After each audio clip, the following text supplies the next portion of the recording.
What up, everybody? It's your boy Adrian, and I witnessed two great championship games in the NFL this weekend, and they both went to overtime. Now, as an NFL fan, a football fan, I love it, and I couldn't get enough of it. But let's talk about these games, please, and I'm here to give you my take on these games, people.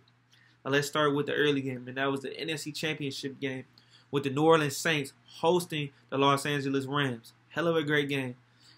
The Rams won in overtime, 26-23. They had the Super Bowl 53 in Los Angeles. Man, what a game. Now, let's get started. The Saints jumped on the Rams early in that first quarter, 13-zip. And the Rams had to overcome a lot in that first quarter. Jared Goff threw a pick. At one point in time, the Saints ran more plays than the Rams. Rams could even get on the field, man. What a hell of a game. The crowd was jumping all over the Rams. They couldn't hear. Had to do a silent count. It was just really rough for the Rams. Jared Goff had to calm them down. They didn't play their best first half, but in that second quarter, towards the end of the half, they played great. Got 10 points.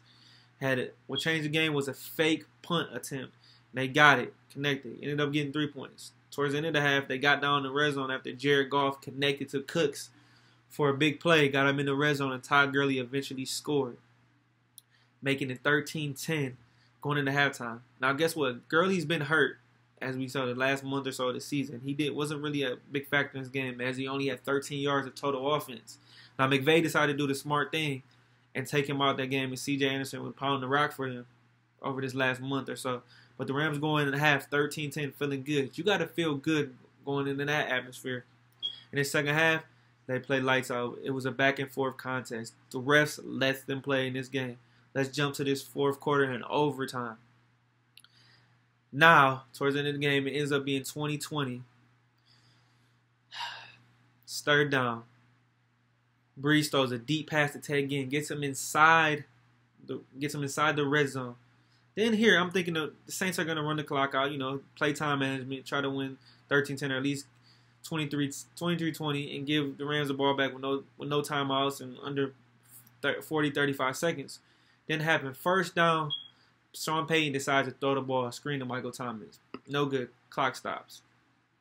Then it gets down to third down. Here's where it got real interesting. A wheel route on third down to Tommy Lee Lewis.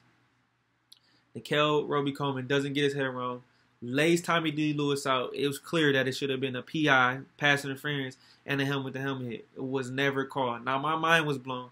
Roby-Coleman looks back. Flag's not called. Saints got to settle for a field goal. Rams get the ball back with 2 timeouts. Jared Goff leads them downfield. And I'm getting a 48-yard field goal, 23-23. Hey, going into overtime. Now guess what? New Orleans wins the toss. Gets the ball to start overtime. Drew Brees get hit. Ball flutters in the air. John Johnson, who earlier in the game was motivated, hyping his team up. Let's go. Keep pushing it. Picks it off. Rams go down a couple plays later. 57-yard field goal to win the game, and the Rams are heading to Atlanta. Now, what's going to be talked about, and which is sad, and this was a great game, is once again the Roby-Coleman hit on Tommy Lee Lewis, which was a blatant call. Now, I know the Saints fans are happy, so it was the most egregious call. But let's think about this for a second, people. Let's get reasonable about this. We feel like the most egregious call because this is the most recent thing. It's called recency bias. Hey. Should have been a flag, obviously, but we can't go back and change it. There's been a lot of missed calls. In this game, actually, the Rams had more penalties than the Saints. Hey, a Saints player stepped on a Rams player. 2 missed face mask calls, especially towards the end of the fourth quarter, where the Rams were driving and ended up settling for a field goal at minute 2020. Jared Goff got his face mask clearly pulled, and the refs didn't call it. They were letting these boys play. I know it was a blatant call, and they missed it, but guess what? Like I said, the Saints had the opportunity and couldn't capitalize. They still had a chance to win the game. It wasn't over. Now, I know everybody's in an uproar, and I'm sorry, Saints fans and NFL fans, if you disagree with me. But, hey, they missed it clearly as day. I've been a fan of missed calls. As you can see, I'm a Steelers fan in this background. And guess what? We should have had a touchdown with Jesse James that would have got us the 1 seed last year against the New England Patriots. Des Bryant catch I'm going to go back to. 4th and 1 with Ohio State and Michigan. Just saying, a lot of missed calls that hurt me. So I can relate. I understand. But I cannot sit here and say the Rams got lucky. Hey, they might have not won the game. We never know what could have happened, but it's not 100% sure. Now we're going to have this controversy. Should we be able to review PIs and all that stuff? But Not getting into that. I really feel bad for the Saints that they didn't get the opportunity to see what happens, because it would have been first and goal at what, the 5? Yeah. And things don't work out that way. Let's get this understood. Jared Goff outplayed Drew Brees in the second half of that game and most of the game. Drew Brees looked fatigued and they haven't looked the same since that loss to the Cowboys on Thursday night. And the Rams defense did a hell of a job. They held one of the best receivers in the league, Michael Thomas, for 4 catches for 36 yards. Rams defense played good. And they played as good in the Super Bowl. I don't know. But that was a hell of a game. And I just don't want to look back on this game as the missed call. But that's what it's going to be. Now, if the Rams go to the Super Bowl and get blown out against the Patriots, that's what we're going to be talking about. And I don't want this to be a top storyline in this game. But it was a hell of a game, and the Rams hold it out. But Roby Coleman will be remembered for that late hit. And after the game, he did say that he hit it. He didn't turn around. The refs didn't call it.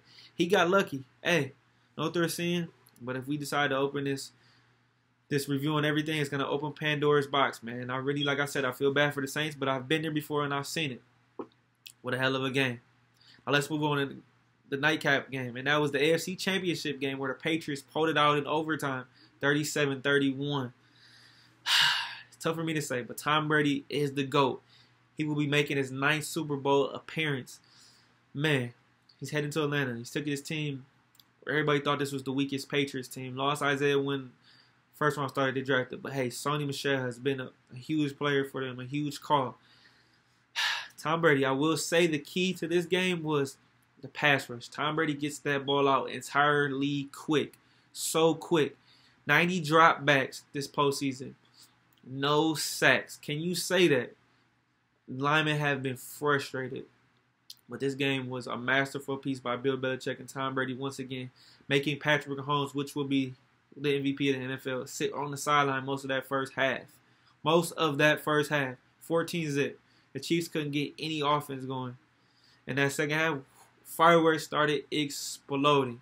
Now let's get this straight. The Patriots ran 94 total plays, and they doubled the time of possession against the Chiefs. The Chiefs had 47 plays, but they scored 31 points in the second half.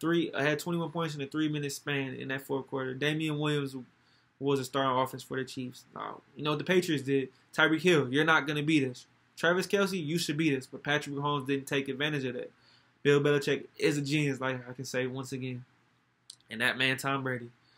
Now, I know, like I said, there was some questionable calls in this game. In overtime, Tom Brady gets tapped on the shoulder just like this. But hey, against Chris Jones. But they called against Chris Jones. The Patriots keep driving. But once again, like I'm going to say, Tom Brady converted 3rd and 10 3 times. And towards the end of that overtime, a big play to Gronk set up a game-winning touchdown. Rex Burkhead. What can I say? Gronk hasn't looked like anything all year. Looks like a shell of himself. But when it matters most, Brady proves it once again. And I knew in overtime, once he got that ball, it was over. And a lot of things that are overlooked is this D4 offsides. If D4 is not offsides, that's a pick. And the Chiefs are going to the Super Bowl. But guess what? It's attention to detail. The Patriots make you play a perfect game. And the Chiefs couldn't do that. They had no pressure on Tom Brady. Like I said, once again, the Patriots just stymied them. And then Patrick Mahomes, like I said, he got too greedy early in this game. Patriots made him make plays. They blitzed him a lot. Got a lot of pressure on him. Sacked him 5 times. He's a young quarterback. It's just his second season, but his first season of really starting.